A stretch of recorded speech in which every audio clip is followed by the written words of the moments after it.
Oh shit నాయనా flash man. ఏంటి mummy ఎవడీడు?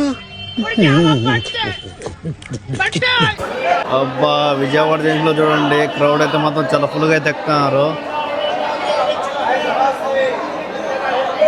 అయితే చాలా బాగుంది కానీ వాష్రూమ్ అయితే అసలు ఏమైతే బాగలేదు. మొత్తం అయితే వరస్ట్గా అయితే ఉంది.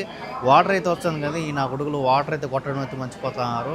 అయితే వాష్రూమ్ చూస్తుంటే కొంచెం బాగా స్మెల్ అయితే వచ్చేస్తుంది.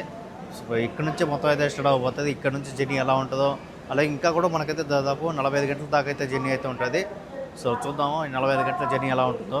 లోపల కానీ చూసుకుంటే ఫుల్గా అయితే స్మోక్ చేసేవాళ్ళు చాలా ఫుల్గా అయితే ఉన్నారు. అలాగే గుట్కా వేసేవాళ్ళు చాలా ఫుల్గా ఉన్నారు. గుట్కా అమ్మే వాళ్ళు చూసుకుంటే కూరగాయలు అమ్మినట్టు అమ్ముతూ ఉన్నారు. విశాఖపట్నం జంక్షన్ నుంచి దిబ్రుగఢ్ చూసుకుంటే 2428 కిలోమీటర్ దూరం అయితే ఉంది. 1728 కిలోమీటర్ ట్రావెల్ చేసినందుకే నాకైతే దోలు తిరిగిపోయింది. ఇంకా మనకు 2428 కిలోమీటర్ దూరం అయితే ఉంది.